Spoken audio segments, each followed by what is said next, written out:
Welcome back to my channel. I hope आपको last chapter अच्छे से कवर अप हो गया होगा। हमारा लास्ट चैप्टर था प्रोडक्ट लाइफ साइकिल, कि हमारे एक जो हम मार्केट में न्यू प्रोडक्ट लॉन्च करते हैं तो उसकी क्या लाइफ साइकिल होती है, कैसे उसका इंट्रोडक्शन होता है, कैसे उसकी ग्रोथ स्टेज आती है, फिर कैसे मेच्योरिटी स्टेज आती है और फिर उसकी डिक्लाइन स्टेज आ जाती है। अब हम ये देख रहे हैं कि हमें न्यू प्रोडक्ट की डेवलपमेंट के लिए क्या क्या करना चाहिए, क्या प्रोसेस होता है एक न्यू प्रोडक्ट को उसके विकास के लिए, उसको मार्केट में लाने के लिए। सबसे पहले देखिए इंट्रोडक्शन क्या है हमारा उसका, कि जो हमारी न्यू मार्केट डेवलपमेंट है फंक्शन है, बहुत इंपॉर्टेंट फंक्शन है, जिसकी हेल्प से हमें काफ़ी ज़्यादा मैक्सिमम प्रॉफिट भी हमारा मैक्सिमाइज होता है और हम कस्टमर्स को सेटिस्फाइड कर सकते हैं, हम उन्हें बेस्ट वे दे के, और हमारी ये बेटर क्वालिटी प्रोवाइड कर सकते हैं। हमारी सोशल रिस्पॉन्सिबिलिटी है कि हम उनकी नीड्स और रिक्वायरमेंट के अकॉर्डिंग हम कस्टमर्स को सब प्रोवाइड करें। हमारा जो मार्केट एनवायरनमेंट के थ्रू जो हमारे आइज़ है, हमारी जो आइडेंटिफिटी है हमारे न्यू नीड्स की डेवलपमेंट की, हम उन्हें आइडेंटिफाई करें और उन्हें कंप्लीट करें, सेटिस्फाइड करें। और जो हमारा मॉडर्न मार्केट है वो हाईली डायनेमिक है, गुड्स पॉपुलर है, प्रॉफिटेबल है, कंपटीशन का प्रेशर रहता है उसके अकॉर्डिंग। अब देखिए मीनिंग हमारे न्यू प्रोडक्ट का। A new product is a product that opens up an entirely new product, replaces an existing product and significantly broadens the market for an existing product. ठीक है, अब इधर लिखा हुआ है what is a new product. Different person have different answer. तो innovative product is a new product. Other products which never before introduced form is a new product. मतलब consumer की जो परसीव करते हैं वो एक न्यू प्रोडक्ट है। इसके अकॉर्डिंग बहुत सारे यहाँ पे इन्होंने ये भी दिए हुए हैं। इन्होंने 3 कैटेगरी में एक्सप्लेन किया है न्यू प्रोडक्ट क्या है। Original product which are really innovative and truly unique, उन्हें हम कहेंगे न्यू प्रोडक्ट, जैसे calculator, computer, mobile phones, solar energy system, microwaves, vacuum cleaners and investors. These are the original product जो कि इनोवेटिव है and truly unique है। Replacement product for existing products, कौन कौन से ऐसे प्रोडक्ट्स हैं जो हमारे हो गए। अब जैसे कि देखिए कॉफ़ी को हम इंट्रोड्यूस कर सके हैं, नेस्कैफ़े में कर चुके हैं हम। विद चॉकलेट्स को हम चॉकलेट फ्लेवर में आ गया। स्क्रीन टेलीविजन को हम अब टेलीविजन कंपनी में एलईडी में आ गया। तो ये रिप्लेसमेंट प्रोडक्ट्स हैं।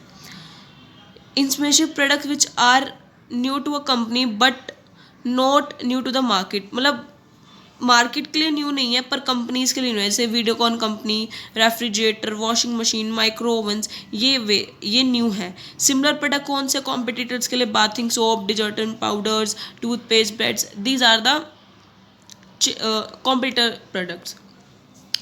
अब हमारे क्या आता है न्यू प्रोडक्ट डेवलपमेंट प्रोसेस का क्या प्रोसेस है। सबसे पहले new product generate of a new product idea. पहले न्यू प्रोडक्ट लाने के लिए आइडिया आता है, फिर हम उसे स्क्रीन करते हैं उस आइडिया को, फिर उसका कंसेप्ट और डेवलपमेंट टेस्टिंग की जाती है, फिर स्ट्रैटेजीज अपनाई जाती हैं, फिर बिजनेस को एनालाइज किया जाता है, प्रोडक्ट की डेवलपमेंट होती है, टेस्ट करते हैं मार्केट में, और फिर उसका कॉमर्शलाइजेशन हो जाता है। अब हम इन्हें डिटेल में स्टडी करते हैं। देखिए generation of a new product ideas, मतलब बिगनिंग ऑफ ए, मतलब एक क्रिएटिव आइडिया आता है। फर्स्ट स्टेप होता है जनरेट प्रोडक्ट आइडियाज़, जैसे कि यहाँ लिखा हुआ है fusion of A perceive need with the recognition of a technique opportunity. Technical opportunity से हम सेटिस्फाई करते हैं नीड्स को, और हम इस आइडिया को जनरेट करते हैं, आइडेंटिफाई करते हैं कि हमारा गुड आइडिया कौन सा, बैड आइडिया कौन सा है। फिर हम उन आइडियाज़ को जनरेट करके बेस्ट वन को हम चूज़ करते हैं। उसके बाद आपके दिए हुए हैं यहाँ पे सोर्सेज जो है न्यू प्रोडक्ट के दो, इंटरनल एंड एक्सटर्नल। सबसे पहले इंटरनल देखिए, रिसर्च एंड डेवलपमेंट। आप पता ही है अगर हम कुछ भी करते हैं research and development almost company adopt कर रही हैं। सबसे पहले आइडियाज़ को प्रॉपर्ली सर्च किया जाता है मार्केट में, क्या इम्प्रूविंग प्रोडक्ट, क्या एग्जिस्टिंग प्रोडक्ट्स हैं, क्या क्या यूज़ हो रहा है, क्या यूज़ नहीं हो रहा है, ये सब उन्हें फिर डेवलपमेंट की जाती है, इम्प्रूव किया जाता है उन प्रोडक्ट्स को, हम उन्हें न्यू प्रोडक्ट कह देते हैं। फिर आएगा मैन्युफैक्चरिंग पीपल्स। मैन्युफैक्चरिंग पीपल्स क्या हैं, जहाँ पे जो इंजीनियर्स हैं, साइंटिफिक हैं, वो मैन्युफैक्चर करते हैं आइडियाज़ को कि कौन सा प्रोडक्ट की मॉडिफिकेशन और इम्प्रूवमेंट की ज़रूरत है। फिर वो आइडिया कम आएगा, मतलब मार्केट में आता है, फिर उस पर रेगुलर कॉन्टैक्ट रहता है उसमें कि उसकी परफॉर्मेंस क्या होगी, कॉस्ट, क्वालिटी, स्ट्रक्चर का होगा। फिर हम उसे पॉसिबल इम्प्रूवमेंट्स देने की कोशिश करते हैं। फिर है सेल्स पीपल्स। सेल्स पीपल्स क्या हैं, जो सेल्समैन होते हैं कंपनी के, वो श्योर करते हैं कि good source of new product ideas क्या है, सोर्सेज क्या है, कस्टमर क्या गेट नहीं कर पा रहे और कंज्यूमर की वॉन्ट्स क्या है। फिर वो कॉम्पिटिटर्स के न्यू प्रोडक्ट को आइडेंटिफाई करते हैं, लर्न करते हैं, रिसर्च करते हैं। रेगुलर कॉन्टैक्ट की वजह से वो कस्टमर की रियल नीड्स को जानते हैं और फिर उनके लिए बेस्ट सोर्स निकालते हैं। फिर है टॉप मैनेजमेंट। जो टॉप मैनेजमेंट का काम है, उनकी रिस्पॉन्सिबिलिटी क्या है कि वो एक्सप्लेन करती है न्यू प्रोडक्ट के आइडिया को कि क्या उनका बेस्ट आइडिया है, क्या उन्हें नीड्स है, क्या उनके रिसोर्सेज होने चाहिए, क्या टेक्नोलॉजी ट्रेंड्स है और क्या कॉम्पिटिटिव एक्टिव्स आ रहे हैं। ठीक है, तो ये थे आपके इंटरनल सोर्सेज। अब उसके बाद आते हैं हमारे एक्सटर्नल सोर्सेज। एक्सटर्नल सोर्सेज का सबसे पहले है सेकेंडरी इन्फॉर्मेशन। सेकेंडरी इन्फॉर्मेशन क्या होती है? जो हमें डिपार्टमेंट देते हैं, एजेंसीज देती हैं अबाउट लाइसेंस, प्रोडक्ट की डेवलपमेंट के बारे में कि क्या वेंचर्स है, क्या बिजनेस मैगजीन और न्यूज़पेपर्स में आ रहा है, क्या इन्फॉर्मेशन प्रोवाइड हो सकती है, क्या इंपॉर्टेंट इन्फॉर्मेशन प्रोवाइड करी जाए उन्हें न्यू प्रोडक्ट्स के अकॉर्डिंग। फिर है कस्टमर्स का क्या सोर्स है न्यू प्रोडक्ट के अकॉर्डिंग, उनकी क्या सजेशन है, क्या complaints about the sources of new products, क्या वो सजेशन देना चाहते हैं डैमेजेस के बारे में, क्या कुछ चेंजेस लाने के लिए। वो सारी कंपनी फिर मीट करती है कस्टमर्स के साथ और फिर उन्हें प्रॉब्लम्स लेती है, उन प्रॉब्लम्स के रिगार्ड उन्हें सॉल्यूशन देती है। फिर है कॉम्पिटिटर। हम फिर मॉनिटर करते हैं हमारे कॉम्पिटिटर्स को। फिर जो हमारे कॉम्पिटिटर्स को हम देखते हैं, उनकी जो सीक्रेट्स हैं हम उन्हें डिस्कवर करते हैं और फिर हमें डिफ़िकल्टी होती है उस टाइम पे कि हमें क्या क्या सोर्सेज लाने चाहिए, क्या क्या नहीं लाने चाहिए। इस तरीके से हमें देखना भी पड़ता है और सोचना भी पड़ता है और समझना भी पड़ता है। फिर है रिसेलर्स। जो रिसेलर्स और मिडल मैन होते हैं वो इंटीग्रल पार्ट होते हैं हमारी मार्केट सिस्टम का, जो कंटेक्ट करते हैं कंज्यूमर से उनके अवेयर के लिए, उनके मार्केट चेंजेस में, ताकि वो ईजिली फ्रूटफुली आइडियाज़ ला सके न्यू प्रोडक्ट के बारे में। फिर है इन्वेंटर्स। इन्वेंटर्स क्या होते हैं? जो टेक्नोलॉजी इनोवेटिव आइडियाज़ देते हैं about the company, outside the company, और most of the companies regular contact में रहती है about with the inventors to the for the new product ideas और डेवलपमेंट। फिर है फॉरेन मार्केट्स। फॉरेन मार्केट्स क्या है? जो जैसे जर्मनी स्टील से आती है, कार्स, फ्रांस, इटली, कुछ हमारे प्रोडक्ट्स बाहर से आते हैं, जैसे इंडिया का टी एंड कॉफ़ी, तो उनके लिए हम विजिट करना पड़ता है। एनिमेशन फिल्म्स डेवलप करती है जो प्रोड्यूसर राइटर्स होते हैं, उन्हें पता होता है कि न्यू प्रोडक्ट आइडियाज़ के लिए क्या गुड है, क्या बैड है, तो हम उनसे भी कांटेक्ट करना पड़ता है। अदर सोर्सेज क्या हैं? यूनिवर्सिटीज़ हैं, कॉलेजेस हैं, रिसर्च लैबोरेटरीज़ हैं, ऑर्गेनाइजेशंस हैं, एजेंसीज़ है, एडवर्टीजमेंट की एसोसिएशन है, हम उनसे कंसल्ट कर सकते हैं about our new sources and new ideas. कि इंटरनेट, फिर ट्रेड फेयर से भी पता कर सकते हैं, एग्जीबिशन से भी पता। ये यार सारे ये हमारा अब तक सिर्फ पहला स्टेप चल रहा है। अब उसके बाद आता है हमारा स्क्रीनिंग ऑफ आइडियाज़, हमारे न्यू प्रोडक्ट डेवलपमेंट का प्रोसेस है। तो आज इतना होगा हम उसे कर लेंगे, बाकी हम नेक्स्ट वीडियो में कवर अप कर लेंगे। देखिए क्या है स्क्रीनिंग ऑफ आइडियाज़। उसके बाद क्या होता है, जो कंपनी जनरेट कर लेती है लार्ज नंबर ऑफ आइडियाज़ को, फिर उन्हें स्क्रीन करती है कि हमें क्या रिड्यूस कर देना चाहिए और क्या अपनाना चाहिए। फिर वो पॉलिसीज़ और ऑब्जेक्टिव फ्रेम करती है कि some ideas which are good for the company policies और objective and but can be develop, उन्हें क्या, जैसे कि इन्होंने एग्जांपल दिया हुआ है, कौन कौन से रॉ मटेरियल अवेलेबल नहीं है, स्किल्ड लेबर नहीं है, टेक्नोलॉजी नहीं है, शॉर्टेज है फाइनेंशियल की, लिमिटेड प्लांट कैपेसिटी है, मैनेजरल एबिलिटी लिमिटेड है, गवर्नमेंट की रेगुलेशंस हैं। वो आइडियाज़ ड्रॉप करने पड़ते हैं उन सबको देख के। जो रिमेनिंग आइडियाज़ रह जाते हैं फिर उनको फुली कंसेप्ट करते हैं, ओपिनियंस लेते हैं और फिर उन्हें ईच आइडिया को पोटेंशली काम करते हैं। फिर उस स्टेप को क्विकली पॉसिबली लुक आउट करके फिर वो डेवलप करते हैं। प्रोसेस जो स्क्रीनिंग है वो कैरिड करते हैं। सेवरल फैक्टर्स हैं जो कि हमारे कंपनी के हैं। पॉलिसीज़ हो गई, जैसे ये लेबर लिखा हुआ है, इन्होंने यहाँ लिखा हुआ है कि हम एक्सेप्ट कर सकते हैं इन दो method, checklist method and Indian idea rating.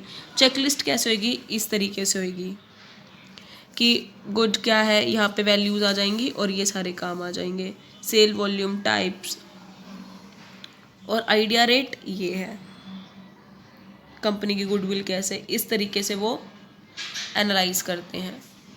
Screening of ideas होती है इस तरीके से। फिर इन्होंने यहाँ पे ये दिया हुआ है कि ऑब्जेक्टिव्स क्या है हमारे screening the new product ideas के। कंज्यूमर की सेटिस्फेक्शन बदलती है, सेल वॉल्यूम इंक्रीज हो जाता है, प्रॉफिट पॉसिबल हो जाता है, मार्केट शेयर हो जाता है, कंपनी की इमेज बन जाती है और यूनिकनेस ऑफ द प्रोडक्ट हो जाती है। उसके बाद हमारा नेक्स्ट स्टेप था प्रोसेस का, concept and development and testing. मतलब अब हम टेस्ट करेंगे कि कौन सा आइडिया हमारे उसके लिए बेस्ट है और हमें कौन सा कंसेप्ट आइडिया यूज़ करना चाहिए कस्टमर्स को सेटिस्फाई करने के लिए। और इन्होंने यहाँ लिखा हुआ है, copping testing helps a company to choose the best among the alternative product concept and consumers are called upon to offer the better selection. ठीक है, जैसे कि हम उन्हें मेज़र कर सकते हैं, मेज़र कर सकते हैं need of the consumer level, consumer का टारगेट्स क्या है, उनकी परचेजिंग फ्रीक्वेंसी कितनी है, गैप लेवल कितना है न्यू प्रोडक्ट में और एग्जिस्टिंग प्रोडक्ट में, और किस में ज़्यादा हायर लेवल है जिसकी नीड के अकॉर्डिंग है। हमारी प्रिजर्व वैल्यूज़ को मेज़र करता है और हायर हमारे जो कंज्यूमर की एक्सपेक्टेशन है उन्हें इंटरेस्ट ज़्यादा करता है। उसके बाद हमारा नेक्स्ट था मार्केटिंग स्ट्रैटेजी डेवलपमेंट। उसके बाद है स्ट्रैटेजीज़ अप्लाई करना, कि हमारी कौन कौन सी स्ट्रैटेजीज़, इनिशियल स्ट्रैटेजीज़ हैं जो हम इंट्रोड्यूस कर सकते हैं हमारे न्यू प्रोडक्ट में। जहाँ से इन्होंने लिखा हुआ है कि टारगेट मार्केट कौन सी है, प्रोडक्ट पोजीशनिंग कौन सी है, सेल्स मार्केट कितनी है, प्रॉफिट गोल कितना है फर्स्ट ईयर में। सेकंड पार्ट ये हो सकता है कि आउटलाइन कितना है प्रोडक्ट प्लान का, प्राइस डिस्ट्रीब्यूशन कितना है, मार्केट बजट कितना है। और थर्ड क्या हो सकता है कि जो डिस्क्राइब लॉन्ग रन सेल्स है वो हो रही है, मार्केट गोल्स हैं, मार्केटिंग स्ट्रैटेजीज़ यूज़ कर रहे हैं या नहीं कर रहे हैं। उसके बाद है हमारा नेक्स्ट स्टेप था बिजनेस एनालिसिस। उसके बाद हम अपने बिजनेस को एनालाइज करते हैं, कंसेप्ट को सेलेक्ट करते हैं, न्यू प्रोडक्ट को डेवलप करते हैं, बिजनेस इम्प्लीकेशंस करते हैं, प्रोडक्ट की डेप्थ देखते हैं कि वो कितना कॉम्पिटिटिव कितना है, मैन्युफैक्चरिंग कितनी हुई, वेबिलिटी कितनी हुई, ये सब एनालाइज करके एस्टिमेट करते हैं demand, sales cost, distribution cost, requirement, ये सब।